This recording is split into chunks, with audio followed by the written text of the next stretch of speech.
Et non, cette semaine, on ne parle pas photo, on va parler un peu plus business. C'est la première question business que j'ai reçue. On voit tout de suite comment charmer un caviste. A tout de suite.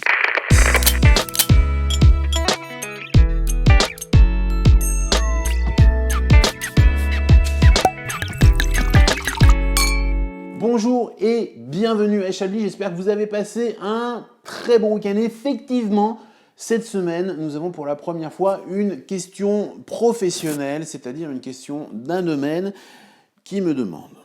Arnaud, je ne sais pas si c'est le lieu, mais je viens de lancer ma production et je me consacrer au CHR, caviste, restauration, ce genre de choses. Y a-t-il une sorte de formule magique pour être performant sur ce réseau de distribution ? Alors, c'est une question qu'il faudrait presque plus poser à la structure de conseil, mais je vais y répondre. Est-ce qu'il y a une formule magique pour plaire aux cavistes ? Alors, je ne crois pas aux formules magiques. Si elles existaient, ça se saurait. Maintenant, je pense qu'on peut parler de 3 choses qui vont pouvoir vous aider. La première, c'est des produits de qualité. Jusque-là, pas vraiment de surprise. Si votre production est au bon niveau, ça va déjà beaucoup aider les choses. Alors naturellement, pour faire découvrir ce niveau et pour faire découvrir ce dont vous êtes capable, il faut être présent. C'est-à-dire aller voir des cavistes, aller voir des restaurants, ça veut dire participer à des salons pour essayer de vous faire repérer, ça peut aussi vouloir dire demander à vos clients actuels, peut-être que vous vendez déjà en direct, de passer le message pour vous. Peut-être qu'eux connaissent des cavistes et vous leur donnez une bouteille, une demi-bouteille ou une brochure, une carte de visite et puis c'est eux qui vont faire un peu le travail. Ça peut être une solution. Mais effectivement, numéro 1, la qualité des vins. Numéro 2, c'est l'accompagnement de ce réseau qui va compter énormément. Et par accompagnement, potentiellement, puisque a priori vous êtes un jeune domaine, vous n'allez pas avoir le temps d'être surprésent sur le marché. Donc vous avez pour ça différentes solutions. Vous avez des agents freelance, vous avez plein de solutions pour vous aider. Quand je parle d'accompagnement, je parle surtout de tout ce que vous allez mettre en place, marketing, communication, pour toucher, aider et convaincre ce réseau de distribution. Petite idée, fiche technique. Alors, beaucoup vont me dire, ouais, mais les fiches techniques, on en a déjà. De vraies belles fiches techniques, finalement, il n'y a pas tant de domaines qui les font et qui les font bien. Les fiches techniques vont vous donner des informations sur les vins, c'est normal, mais vont pouvoir aussi rentrer dans l'offre différenciante. Et puisque vous ne pouvez pas être toujours derrière vos vins, ça reste un outil impératif. Mettez-vous aussi un petit peu dans cette logique de formation.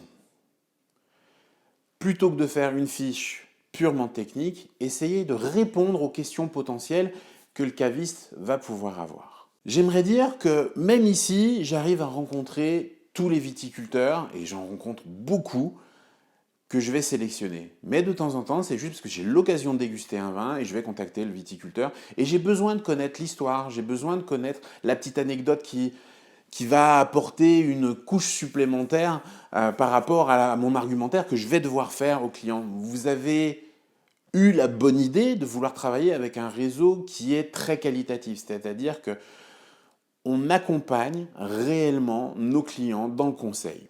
Donc notre job, c'est de trouver des vins qui vont pouvoir convenir à ces clients et c'est de pouvoir connaître ces vins sur le bout des doigts pour les vendre et pour pouvoir apporter une vraie belle solution à nos clients.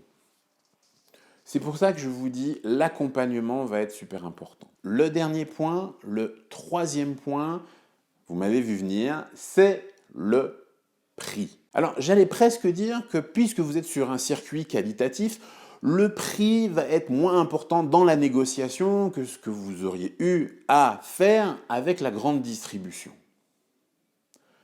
Toujours est-il que ce que nous, on aime, c'est pouvoir être au même prix, potentiellement un petit peu au-dessus de ce que les clients pourraient retrouver directement en domaine. Donc là, je vous donne une information assez fondamentale dans la construction de votre offre. Si j'arrive à faire une marge, parce que je travaille, parce que je conseille, parce que j'ai des verres, parce que je suis dans un établissement qu'il faut naturellement que je paye, parce que je paye quelques impôts. Considérez que si votre prix de vente inclut mon potentiel de faire une marge pour arriver quasiment au même prix que vous, mon attention envers vous va être beaucoup plus importante que quelqu'un qui va me dire en gros, le prix professionnel, c'est le prix des parcaves, et puis à vous de vous débrouiller. Voilà, c'est vraiment la différence entre les deux. On travaille, on aime gagner aussi un petit peu d'argent. On n'est pas là, on ne fait pas partie des professions qui ont les marges les plus grandes, je vous le confirme. Toujours est-il que si vous pouvez faire cette démarche dans votre positionnement de prix, de prévoir que nous aussi on doit faire une marge, ça va grandement vous faciliter la tâche. Alors voilà, je résume pour vous 3 points. Une offre, des vins de qualité, potentiellement des vins qui vont avoir une vraie différenciation, des produits uniques, c'est toujours plus simple à vendre à la fois aux cavistes et pour les cavistes, pour vous repérer et pour les vendre à leurs clients. Le deuxième point, c'est l'accompagnement, c'est tout ce que vous allez pouvoir fournir. Et encore une fois, je ne parle pas de budget de communication qui sont énormes, je parle juste du soutien que vous allez pouvoir proposer aux vendeurs, tout simplement, pour que eux connaissent votre domaine, connaissent votre offre, connaissent votre philosophie et puissent vraiment vous mettre en avant correctement auprès des bonnes personnes. Et le dernier point, le troisième point, le prix qui est fondamental parce qu'il va à la fois aider le caviste à bien se positionner et à vendre correctement, à gagner sa vie et à vous à finalement acquérir un intermédiaire, un vendeur que vous n'allez pas avoir à salarier. J'espère que ça répond à votre question. N'hésitez pas à me contacter directement si vous voulez aller plus loin dans cette recherche. C'est typiquement quelque chose que je ferai avec la structure de conseil pour pouvoir vous faire une vraie approche personnalisée et puis voir comment on peut éventuellement revoir votre offre, créer ces outils d'accompagnement et éventuellement vous positionner au niveau du prix. Encore une fois, j'espère que ça a répondu à votre question. J'espère pour le public qui est plutôt habitué à des questions vin, que ça leur a apporté un fond d'information supplémentaire. De toute façon, n'hésitez pas à envoyer vos questions tout au long de l'année. Je les sélectionne au fur et à mesure. N'oubliez pas de suivre S. Chablis sur YouTube, sur Facebook, sur Twitter et sur Instagram. Vous avez vu que cette semaine, il y a eu une petite surprise avec le 20 janvier qui n'a pas été remporté. Je vous confirme que j'ai choisi quelqu'un. Donc quelqu'un va remporter cette bouteille de Grand Cru, l'Éclos authentique 2012 du domaine Pinson. J'espère que vous allez passer une magnifique semaine. On se voit très très vite. N'oubliez pas de déguster. À bientôt.